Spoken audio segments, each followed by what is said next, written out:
असम ऊपर से शुरू करते हैं। BJP 74, Congress 28, AIUDF 1, others 2। आप बंगाल 119 और 123 बीजेपी लीड कर रही है 123 के साथ। यहां पर पुडुचेरी बीजेपी 22, यहां पर केरलम एलडीएफ 44, यूडीएफ 90, बीजेपी 6। इसके आगे अगर आप मूव करें यहां पर हम आपको तमिलनाडु दिखाएंगे जो कि अपने आप में एक टर्न अराउंड है। TVK 86, AIADMK 55, DMK 52। ये अपने आप में एक बहुत बड़ा टर्न अराउंड हुआ है तमिलनाडु में। ये बहुत बड़ा टर्न अराउंड हुआ है। हमारे साथ हमारे सभी मेहमान हैं, हमारे सहयोगी भी जुड़ रहे हैं यहां पर हमारे साथ। लेकिन ये जो इंटरेस्टिंग खबर है, बंगाल का जो डेटा है, अभी यहां पर बंगाल में मैं आपको बताना चाहूंगा कई राउंड पर वोटिंग चलेगी, कई जगह पर। जैसे अगर बात की जाए नॉर्थ 24 परगना, ये देखिए तस्वीर देखिए सामने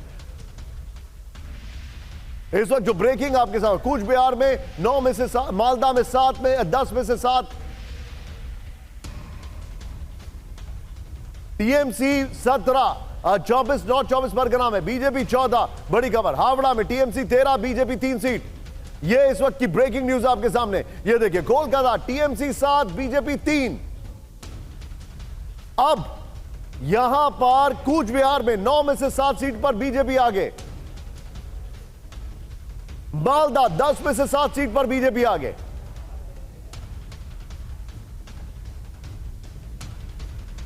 नॉर्थ 24 परगना में टीएमसी, ये देखिए जरा, हावड़ा में टीएमसी 13, बीजेपी 3। हावड़ा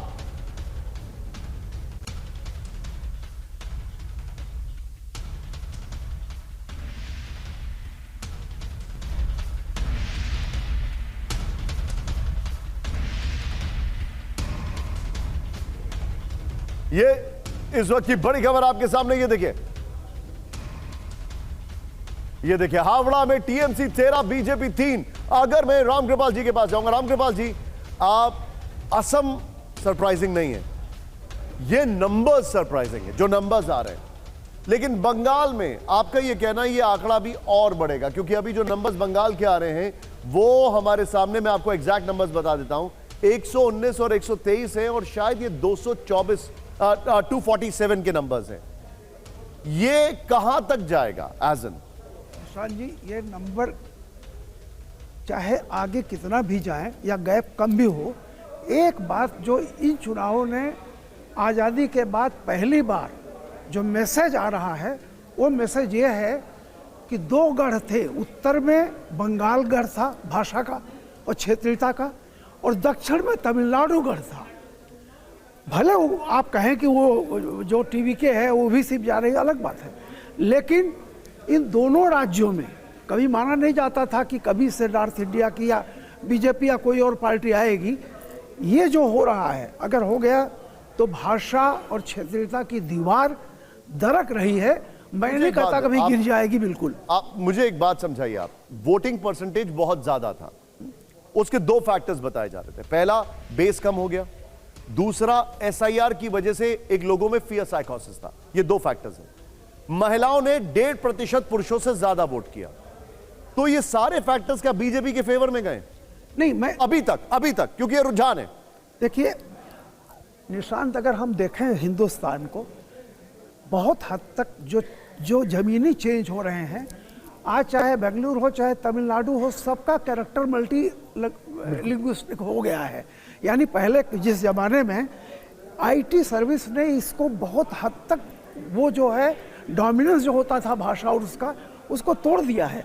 आज कभी किसी जमाने में बेंगलुरु में उत्तर भारतीयों को मकान नहीं मिलता था किराए पर, आज वहां लोग दौड़ा दौड़ा के कहते हैं आओ भाई हमारे पास आओ। नहीं तो आप ये कह रहे हैं कि पहले जो ये कहा जाता रहा और माना जाता रहा कि इसका रिवर्बरेशन ग्राउंड में भी है कि ये तो बाहर का है, ये बाहरी है, आप क्या उस तरीके से नहीं लिया जा रहा है? नहीं, मैं वही कह रहा हूं कि देखिए ये जो है, ये भाषा और क्षेत्रीयता की दीवार, चाहे आप जानबूझ करके, चाहे सर आप ये खबर बता दूं, टीवी के तो और ज्यादा जंप लगाकर आगे जा रहा है। देखिए 89 पर पहुंच गया ये फिगर। टीवी के लगातार रुझानों पर अपनी बढ़त बनाता हुआ अब ये फिगर और आगे बढ़ गया।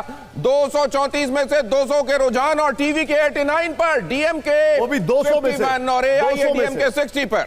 200 में से 89 और ये 200 हमारे में से 89, हमारे हाँ, सहयोगी 200 बता रहे हैं, क्लिक करिए जरा 294 पर पीछे देखिए जरा 234 और अब जरा ये पश्चिम बंगाल के हिसाब से आ जाइए 293 के नतीजे रुझानों में, अभी माफ कीजिए नतीजे नहीं, रुझानों में क्या दिखाई दे रहा है ये देखिए 293। एक आपको इसमें आप जानते हैं ये जो 294 आपको पहले दिखाई दिया वो एक्चुअली एक अब सीट आगे जिसके लिए दोबारा चुनाव होने वाले हैं, तो ये है अब रंग वहां का, और ये रंग अभी केसरिया ज्यादा दिखाई दे रहा है। अभी ये क्लियर कट आप देख रहे हैं बर्ड्स आई व्यू में कि ये 125 और 121 का फर्क है। और अब धीरे धीरे आपको वो जगह भी जहां पहले आपको क्वेश्चन मार्क्स दिखाई दे रहे थे वहां का अभी पिक्चर सामने आना बाकी। आप कोई भी जगह ऐसी नहीं है जहां से अब कम से कम प्रोजेक्शंस नहीं दिखाई दे रहे हैं, रुझान दिखाई दे रहे हैं सब जगहों से। और सब जगहों के रुझान में आप देखें 125 पर भारतीय जनता पार्टी, 121 पर टीएमसी के हिसाब से ज्यादा सैफरन होती हुई स्क्रीन आपको नजर आ रही है। हालांकि बीच बीच में जो निशान जिसको पकड़ते हैं वो नीले रंग भी दिखाई दे रहे हैं। सुजापुर में फरक्का, शमशेरगंज में लालगोला, जालंगी, ये वो जगह हैं जहां कांग्रेस आपको इक्का दुक्का दिखाई दे रही है। उसके अलावा या तो ये हरा दिखाई दे रहा है या सैफरन दिखाई दे रहा है, और सैफरन 125 और 121 के हिसाब से आपको थोड़ा ज्यादा दिखाई देगा। उसको मेक आउट करना फिलहाल आपको मुश्किल, लेकिन क्या आने वाले समय में जब ईवीएम और क्लियर कट ये बताएगा क्या चल रहा है उसमें, तो क्या ये सैफरन ही होता जाएगा? अपनी टीम से क्या हम यहां पर मैप के लिहाज से भी अगर देख पाए तो बड़ा मजेदार होगा। तो वो तो बहुत क्लियर कट हो जाएगा के लिहाज से भी अगर बंगाल को देख पाए तो हम, हाँ ये देखिए मैप के लिहाज से भी अगर आ जाएगा तो बताना बड़ा इजी हो जाएगा कि बंगाल में कहां बीजेपी जो है वो अपने स्ट्रॉन्ग होल्ड्स मजबूत कर रही है या चीजों को चेंज कर रही है। पश्चिम बंगाल ये देखिए, आहा ये मैप आपके सामने, north Bengal as it is intact है अगर बात की जाए। बल्कि नॉर्थ बंगाल में एक बार जरा मुझे दिनेश एक बार स्टिक दीजिएगा, ये देखिए, हालांकि मेरी छड़ी वहां तक नहीं जाएगी। नॉर्थ बंगाल में एकदम टॉप पर अदर्स हुआ करते थे, अदर्स टीएमसी और बीजेपी के अलावा वो टॉप पर टीएमसी आ गई है, उनको रिप्लेस कर दिया है। लेकिन बीच वाला जो एरिया है, ये वाला जो स्ट्रेच है, ये वाला स्ट्रेच, इस स्ट्रेच की अगर बात की जाए तो यहां पर इस स्ट्रेच पे बीजेपी की डोमिनेंस बढ़ गई है। ये वाला जो पूरा एरिया हुआ करता था ये डोमिनेट की बात कर रहे हैं आप, जहां दिखा रहे हैं स्टिक से वो दिनाजपुर है, एग्जैक्टली उत्तर और दक्षिणी दिनाजपुर। ये वाला जो इलाका है यहां, ये आप आ गए पुरुलिया में, आप जहां अभी इशारा कर रहे हैं, पूरा का पूरा टीएमसी का डोमिनेशन था। यहां पर पूरा ये पूरा ग्रीन हुआ करता था, यहां पर बीजेपी ने हेडवेव्स बनाए यहां पर। और ये जो इलाका है अगेन यहां पर बीजेपी की एंट्री हुई है, यानी ओवरऑल मतलब ये जो आप कह रहे हैं ये बड़ी बात है कि अगर नादिया में उत्तर और दक्षिण 24 परगना में अगर ये दिखाई दे रहा है कि यहां पर सैफरन देखिए किस तरीके से फैला हुआ है, तो ये बताने के लिए रुझानों के हिसाब से एक बार फिर से क्लियर कर दें, ये बताने के लिए काफी कि जो स्ट्रॉन्ग होल्ड माना जाता रहा। हालांकि अभी भी आप ये काउंट कर सकते हैं कि जिन जगहों पर प्रेजेंस है या ज्यादा बड़ा हरा पाई आपको दिखाई दे रहा है वो अब भी वो इलाके हैं जो दक्षिण बंगाल के इलाके हैं। जैसे ये देखिए, ये यहाँ पर आपको ये हुगली हावड़ा वाला इलाका दिखाई दे रहा है, ये दक्षिण 24 परगना दिखाई दे रहा है। टॉप से शुरू करें तो दार्जिलिंग में बीजेपी दिखाई दे रही है, यहां पर आगे सबसे आगे इधर आ जाइए ना, पहले अलीपुर द्वार की तरफ और कूच बिहार की तरफ आ जाइए, और उसके बाद आ जाइए इधर जलपाईगुड़ी की तरफ आ जाइए और दार्जिलिंग की तरफ आ जाइए। ये पूरा आपको सैफरन दिखाई दे रहा है। एब्सोल्युटली। ये देखिए अब जरा इस वक्त एक और बड़ी खबर, दिनेश ने आपको बड़े बखूबी तरीके से मैप की डिटेलिंग समझा दी। बड़ी खबर, और तमिलनाडु रुझानों में टीवी के नंबर 1 पार्टी, टीवी के नंबर 1 टीवीके का जो आंकड़ा है वो 89 पर है। और चेन्नई से आनंद हमारे साथ है। आनंद अभी कहां पर है? टीवी के दफ्तर में आपने मूवमेंट शुरू किया कि नहीं वहां जाने की ओर? ये अभी हम तो डीएमके ऑफिस जा रहे थे, लेकिन जिस तरह से रुझानों में टीवीके जो है सबसे बड़ी पार्टी बन के उभरी है, तो जाहिर तौर पे ऐसा लगता है कि हमको टीवीके के दफ्तर जाना पड़ेगा। हालांकि वो थोड़ा दूर है, वो उनका जो ऑफिस है, लेकिन इतना जरूर है कि जो जन समर्थन दिखा था विजय की रैलियों में और साथ ही साथ जो उनके रोड शो में, ऐसा रुझानों के हिसाब से लगता है कि वो वोटों में कहीं ना कहीं आनंद, मैं आपको अपना अनुभव शेयर करूंगा। आनंद, मुझे याद है जब अम्मा ने रिपीट किया था, अम्मा ने जब रिपीट किया था तो एआईएडीएमके का दफ्तर और चेन्नई का बीच, ये दो जगह मार्क करके रखिए, टीवीके का दफ्तर और चेन्नई का बीच। जो जश्न अगले कुछ घंटों में शुरू होने वाला है वो अनबिलीवेबल होगा। तो आप अपनी अपनी मूवमेंट अपनी टीम का करवाना आप शुरू कर दीजिए आनंद, क्योंकि जो टीवीके की जीत दिखाई दे रही है अभी तक रुझानों में लीड जो दिखाई दे रही है वो अपने आप में बता रही है कि things are changing in a tectonic way Tamil Nadu में। आनंद 89, 53 और 68। Anand over to you. जी बिल्कुल, जाहिर तौर पे जिस तरह से रुझानों में टीवीके विजय की पार्टी नंबर 1 बन के उभरी है, ऐसा लगता है कि जो करप्शन और विकास का जो यहाँ पे मुद्दा था कहीं ना कहीं उसका फ़ायदा विजय को मिलता हुआ नज़र आ रहा है। खास करके जो युवाओं और महिलाओं जो उनका बड़ा वोट बैंक था, उन्होंने जाहिर तौर पर न सिर्फ उसकी रैलियों में आए विजय की, उनके रोड शो में आए, बल्कि वो पोलिंग बूथ पर पहुँचे और उन्होंने विजय को टीवीके की पार्टी को वोट दिया। और जाहिर तौर पर जो एक नाराज़गी थी खासकर युवाओं में करप्शन को लेकर, एम्प्लॉयमेंट को लेकर, ऐसा लगता है रुझानों के मुताबिक कि वो जो युवाओं का वोट, महिलाओं का वोट, फैंस का वोट जो है वो विजय को मिलता नजर आ रहा है। युवाओं, महिलाओं और फैंस, मतलब फिर अब बच क्या गया? फैंस में तो आपने सब कुछ कर दिया। फैंस अगर ये इस तरीके की जीत वाकई हो रही है जो रुझानों में दिखाई दे रही है, तब तो ये फैंस में सारे आ गए वहां पर। और यही है वो टीवी के फैक्टर जिसके बारे में एनालिस्ट पहले से कह रहे थे कि ये आपको चौंकाएगा। ये तमिलनाडु ही है जहां से 1999 में वो मूवी आई थी मधलावन, जिसका नायक वर्जन बना था। तो एक बार ये देख लीजिए जरा, जहां रुझानों के हिसाब से अभी तक क्या दिखाई दे रहा है। बंगाल में कांटे की टक्कर चल रही है, केरल और तमिलनाडु में सरकारें बदल रही हैं। केरल में एलडीएफ हटकर यूडीएफ आ रहा है और इधर टीवीके का जलवा दिखाई दे रहा है। तमिलनाडु में असम और पुडुचेरी में सरकारें रिपीट हो रही हैं। इंटरेस्टिंग बात यह है कि दीदी पहले कह रही थी कि हम 250 सीट के आसपास लाएंगे, लेकिन फिर उन्होंने कहा अभी परसों कि हम 200 सीट के आसपास लाएंगे। लेकिन अभी के जो आंकड़े दिखाई दे रहे हैं वो नेक टू नेक दिखाई दे रहे हैं, ये बंगाल के। मेरा सवाल यही है कि लोग ये कह रहे थे कि इसमें जो भी आपको दिखाई देगा वो डिसाइसिव दिखाई देगा, भारतीय जनता पार्टी के पक्ष में या तृणमूल कांग्रेस के पक्ष में, लेकिन ये नेक टू नेक दिखाई दे रहा है। तो इसकी वजह क्या है? एसआईआर किसके फेवर में या किसके अगेंस्ट में गया है? एंटी इनकम्बेंसी थी तो वो डिसाइसिव क्यों नहीं दिखाई दे रही है? सवाल ये है। बंगाल का रुझान अभी तक पहले चरण में 293 सीटें। Dinesh, there it is on your right side map जी, ये देखिए, अब देखिए टीएमसी 48, बीजेपी 92। ये पहले चरण, और पहले चरण को बीजेपी का स्ट्रॉन्ग होल्ड बताया जा रहा था। और ये भी मैं बता दूं, पहले चरण में ये रुझानों में अभी तक 151 में से 48 और 92 ये बीजेपी का स्ट्रॉन्ग होल्ड कहा जा रहा था। ये रुझान है। और पहले चरण में आप ध्यान से देखें, आप टॉप नॉर्थ बंगाल से लेकर आप साउथ वेस्ट बंगाल तक सब कुछ कवर किया गया था पहले चरण की अगर बात की जाए। नॉर्थ बंगाल से लेकर साउथ वेस्ट, मतलब झारग्राम वाला इलाका आप बता रहे हैं। हेमंत सोरेन ने वहां पर कैंपेनिंग की थी वहां पर। और ये अब जरा आप आ जाइए 140 और 141, ये almost like a mirror image in a inversely proportional mirror image of the first round. उसका हाँ मिरर इमेज है। पहले आपने अगर आप देखा नॉर्थ और साउथ वेस्ट देखा है, तो अब आ जाइए ये दक्षिण का साउथ ईस्ट वाला इलाका है। लेकिन ये वो वाला इलाका है जो असल में बांग्लादेश के साथ जिसकी सरहद लगती है। आपने पहले राउंड में क्या देखा था? पहले राउंड में आपने देखा था 48-92। इस राउंड में आप देख रहे हैं दूसरे राउंड में रुझान है 95-44, मतलब ऑलमोस्ट इनवर्सली। ये बड़ी नेक टू नेक फाइट है, दोनों पार्टीज ने अपनी पूरी ताकत दिखाई है।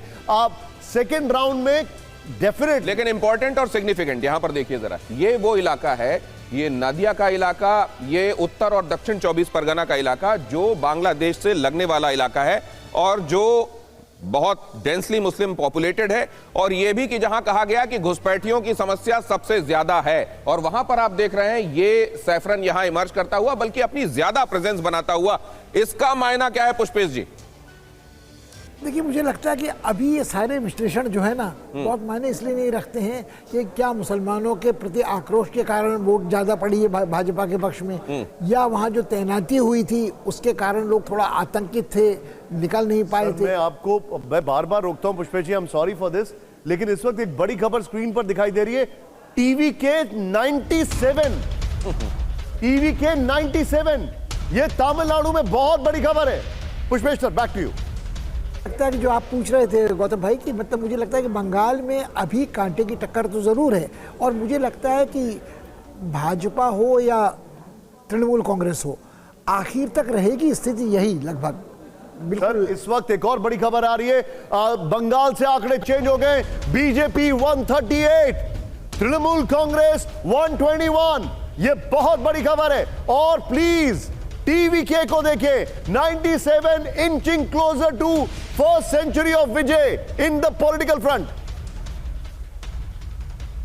अब ये देखिए वीआईपीज़ का हाल देख लीजिए, वो बड़े चेहरों का क्या हाल चल रहा है, जरा ऊपर से ही शुरू कर लीजिए। टीएमसी आपको दिखाई रही है ममता बनर्जी। ये बल्कि मैं एक काम करता हूं, आप उधर दिखाना शुरू कीजिए निशांत, आपकी तरफ के हाफ में आप बताना शुरू कीजिए और मैं इधर बताता हूं। ये देखिए भवानीपुर से दीदी ममता बनर्जी आगे चल रही है और उसके ठीक नीचे देखिए आप तिरुचिरापल्ली से विजय आगे चल रहे हैं। अधीर दादा बहरामपुर से पीछे चल रहे हैं। ये देखिए पीछे चल रहे हैं शुभेंदु अधिकारी भवानीपुर से, लेकिन शुभेंदु अधिकारी आगे चल रहे हैं नंदीग्राम से। ये देखिए अब हुमायूं कबीर जो है वो आगे चल रहे हैं नौदा से। फिर इधर देखिए हेमंता बिस्वा शर्मा, वो आगे चल रहे हैं, बल्कि उनकी पार्टी रूपा गांगुली वो सोनारपुर दक्षिण से आगे चल रही है। दिनेश, सोनारपुर दक्षिण से यहां तक रूपा गांगुली। अब जरा गौरव गोगोई आ जाइए, जोरहाट में वो पीछे चल रहे हैं। अभी उनके चेहरे से भी ये बयान हो रहा था और वो मायूसी दिखाई दे रही थी। वो अपने समर्थकों को कह रहे थे निगाह रखिए, कहीं कोई गड़बड़ी हो तो आप हमको बताइए। और यहां देखिए फिरहाद हकीम कोलकाता पोर्ट से आगे चल रहे हैं। डीएमके एमके स्टालिन कोलाथुर से पीछे चल रहे हैं। टीवीके ही आगे चल रहा है इनसे। और भारतीय जनता पार्टी के दिलीप घोष खड़गपुर सदर से आगे चल रहे हैं। के पलानी स्वामी एडपाडी से एआईएडीएमके के लिए फिलहाल ये खबर अच्छी कि वो जिस चेहरे पर भरोसा करके आगे चल रहे हैं वो आगे चल रहा है। और एआईयूडीएफ बिना कंडी से आगे चल रहे हैं। लेकिन इनकी ओवरऑल पार्टी के लिए बहुत ज्यादा सुखद स्थिति नहीं है, क्योंकि आपको ये टैली में 2-3 पर ही अभी दिखाई देंगे। विजय पेराम्बूर आगे, टीवीके तो गजब ही कर रहा है, हम आपको लगातार बता ही रहे हैं। अब तो करीब सेंचुरी हिट करने के करीब है वो। डीएमके उदयनिधि स्टालिन चेपक तिरुवल्लीकेनी से आगे चल रहे हैं। पिनराई विजयन धर्मदम से पीछे चल रहे हैं। और ये पूरे एलडीएफ के लिए बुरी खबर, उनका मुख्य चेहरा भी पीछे चल रहा है और वो तो पीछे चल ही रहे हैं। और भारतीय जनता पार्टी के राजीव चंद्रशेखर नेमोम से आगे चल रहे हैं। तो वो जो 5 का फिगर अभी आपको केरला में दिखाई दे रहा है, उसमें एक राजीव चंद्रशेखर नेमोम भी। ये कुल मिलाकर बड़े चेहरे अभी कहां कौन चल रहा है। और इसमें जाहिर है कई चीजें बड़ी चौंकाने वाली हैं। मसलन आपका ये देखना कि टीवीके आगे चल रहा है, इतना आगे चल रहा है कि उसने डीएमके के मुख्य चेहरे को भी पीछे रखा हुआ है। और ममता बनर्जी शुभेंदु अधिकारी वाले मामले में भी हम आपको लगातार अपडेट दे रहे हैं। एक जगह से शुभेंदु अधिकारी आगे, एक जगह से वो पीछे चल रहे हैं। 24 सीटों के रुझान दे दिए इलेक्शन कमीशन ने। इस वक्त की बड़ी खबर ये इलेक्शन कमीशन है। बीजेपी 18, टीएमसी 4, ये इलेक्शन कमीशन है। लेकिन नीचे देखिए अब आप जो फुटबॉल चल रही है, 21, 121 और 138 ये आपके सामने। एआईएडीएमके में कांटे की टक्कर है टीवीके के साथ। इस वक्त की बड़ी खबर, तमिलनाडु में टीवीके तेजी से आगे जा रहा है, इलेक्शन कमीशन ने कहा है। टीवीके एआईएडीएमके में कांटे की टक्कर, यह इलेक्शन कमीशन का कहना है। लेकिन जो राइट साइड में स्क्रीन पर डीएमके के आंकड़े तमिलनाडु में आंकड़े आ रहे हैं, उसमें टीवीके 96, एआईएडीएमके 69 और डीएमके 49। ये सारे एग्जिट पोल का सबसे बड़ा सेटबैक है। ये सारे एग्जिट पोल का सबसे बड़ा सेटबैक है। दिनेश, ये वाकई सबसे बड़ा सेटबैक इस हिसाब से है कि टीवीके को इतना ज्यादा किसी ने नहीं आंका था। और क्या ये रुझानों में जो दिखाई दे रहा है वो नतीजों तक अब क्या अभी भी ये सोचा जाए रामकृपाल जी की कुछ बड़ा ड्रास्टिक चेंज होगा, या अब चीजें फ्रीज होना शुरू हो जाएंगी यहां से? मुझे नहीं लगता कि अब जो ट्रेंड है यही रहेंगे। संख्या थोड़ी बहुत जैसे बंगाल में अभी नेक टू नेक है। लेकिन एक बात मैं कह रहा हूँ, आज के जो रिजल्ट हैं देखिए बहुत मायने में। कल्पना कीजिए पिछले 11 सालों में जिस तरह से बीजेपी नॉर्थ ईस्ट में गई, त्रिपुरा में गई, एक बंगाल जो है उसको रोके हुए था।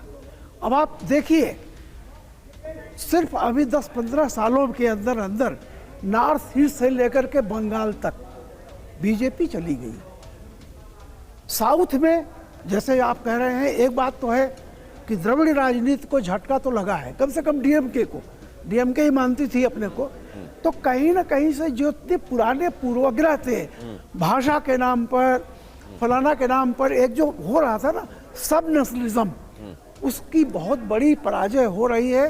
ये मुझे दिख रहा है। मतलब आप ये कह रहे हैं कि भारतीय राजनीति में लैंडस्केप चेंज का टाइम है, पैराडाइम शिफ्ट हो रहा है। मेरा वही कहना है कि देखिए सिर्फ अब जो चीजें आ रही हैं तमिलनाडु में जितना बड़ा परिवर्तन जो हो रहा है, आप अंडरलाइन कोई नहीं समझता ये था। सर, लेकिन अगर इसका वहां तो गुस्सा पूरा नॉर्थ ईस्ट ही गिन लीजिए ना, अब उसमें किसी को भी बाहर क्यों रखा जाए? केवल सिक्किम को अगर आप देखें और मिजोरम को देखें तो उधर जोराम पीपल्स मूवमेंट और इधर सिक्किम में सिक्किम क्रांति मोर्चा, लेकिन ये भी भारतीय जनता पार्टी की तरफ रुझान रखने वाली पार्टियां मानी जाती हैं। नहीं, वही तो मैं पूरा कह रहा नॉर्थ ईस्ट गिन लीजिए और पूरा वेस्ट बंगाल गिन ये लीजिए। देखिए, असम में थम्पिंग मेजोरिटी से वापस आना, यानी पिछली बार से ज्यादा संख्या से असम में आना, और कहीं भी राष्ट्रीय पार्टियां कहीं दिखाई नहीं पड़ रही हैं। सीपीएम कहीं नहीं दिखाई पड़ रही है, कांग्रेस कहीं नहीं दिखाई पड़ रही है। तो ये तो देखिए बीजेपी का क्या था, पहले 3 सीट, फिर 73 सीट। तमिलनाडु और में आज एज वी टॉक टीवी के 99, टीवी के 99 और AIADM के 69। And this is not nervous 99 by the way, they are going to hit century for sure. और ये बड़ी खबर मैं आपको दिखा रहा हूं, तमिलनाडु में और बंगाल में चीजें फ्रोजन दिखाई दे रही हैं। वो एक टीवीके को 100 सीट, ये दिनेश ने पहले ही कह दिया था नर्वस 99 है। दिनेश आप ही बताइए ये। आइए, आप ठीक कह रहे हैं। अगर इसको क्रिकेट के पार्लेंस में देखें तो 100 हिट कर दिया गया है, और कमाल का हिट किया गया है। वो बैट्समैन जिसको माना जा रहा था अनकैप्ड है अभी राजनीति में, उसने आकर कमाल के साथ यहां पर देखिए लोगों को चौंकाया है। और ये बात कही जा रही है पॉलिटिकल ऑब्जर्वर, रवा केसरी इज गोइंग टू विजय। ये देखिए 100, विजय ने सेंचुरी मार दी है। जो उनकी स्टार वैल्यू है वो जनता ने एक्सेप्ट ही नहीं की है उनको, और ये बड़ा, और इन्होंने he has gone against lot of tides. वहां पर ऑर्गेनाइजेशनल स्ट्रक्चर, कम समय कैंपेनिंग के लिए, क्योंकि तमिलनाडु में कहते हैं you need minimum 5 years to build up something.